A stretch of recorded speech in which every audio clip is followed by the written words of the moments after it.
Professor Trevor Tombe, you're a professor of economics with the University of Calgary. You've written and commented about this proposal to leave the Alberta pension plan. Tell me about some of the issues you have with the report that was presented to Albertans. Sure. So what we saw when Alberta launched its engagement panel on whether Alberta should separate from the Canada Pension Plan, I also came out with my own academic paper on this, recently published in a Canadian Public Policy Journal, that takes a very different perspective from what LifeWorks does. Now, it's not that there's anything wrong with the math. I think we both agree on how different assumptions lead to different results. But what they presume in their analysis is that Alberta would be able to take 53% of the Canada Pension Plan assets when it leaves. And I think that's a misreading of the language of the law that would govern the split of the CPP Act. A close reading of it, does reveal that it's imprecise, unfortunately, in lots of ways, but a more careful reading suggests that about 20 to 25% of the CPP assets would be potentially provided to a withdrawing Alberta. So, and that's not nothing. That's a disproportionate share relative to our share of overall contributions, for example, to the plan. But 53% is just not going to happen. And so the engagement is based on presumed benefits of a separate plan that are just not in the cards. And so it's kind of really tilting the scales in favor of withdrawing from the CPP, when I think the reality is going to be very different if we go down that road. The other factor, too, you've mentioned is Alberta's age demographic. Alberta is a very young population, which affects things. Can you explain that a bit for the folks at home?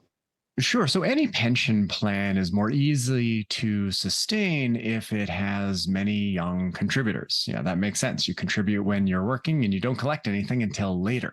And the further out into the future you can push those collections, the easier it is to sustain and the less you have to contribute in the first place.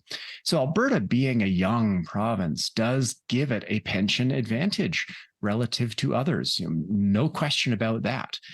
So even my own estimates suggest that the contribution rate of a separate Alberta plan would be about 1.3 percentage points lower than the Canada Pension Plan. That's a lower reduction than the 4 points that the government is putting forward, but still a meaningful reduction in contributions. And that's really driven by the favorable demographics that exists in the province. But it's not just benefits, right? There are costs to consider as well, in particular, risks. Interprovincial migration flows, for example, who moves in and who moves out of Alberta would matter a lot for the future of the plan. And most of the advantage that we have in Alberta is due to favorable inflows of workers from elsewhere. And if that ceases, then most of that advantage will disappear. And that's a risk that the Canada Pension Plan doesn't face. Like, it doesn't matter whether you live in BC, Saskatchewan, or Ontario from their perspective. So a separate plan has larger and new risks that we'd have to confront. So there's a balance between benefits and costs here that we need to consider. And when we were speaking earlier, you mentioned one of the other big issues you have is the way that Albertans are being consulted about this right now. Would you call it a lack of consultation or a lack of meaningful consultation on the details of this plan? Yeah, I guess I'm of the view in general, not just pension plans, but all policy choices, that governments should think about what the preferences of individuals are who live in this case, in Alberta, consulting them to learn what those preferences are, not engage in large scale marketing campaigns to try and shift what is a wildly unpopular policy position at the moment into something that would just get over the 50% plus one mark if we were to have a referendum. So at the moment, it's pretty clear that Alberta is not actually having a consultation or engagement on an Alberta pension plan. What there is an organized marketing campaign to try and convince Albertans that it's a good idea. Whereas I come down on, there are benefits and there are costs, and these should be evaluated openly and transparently, and reasonable people can weigh those costs and benefits differently.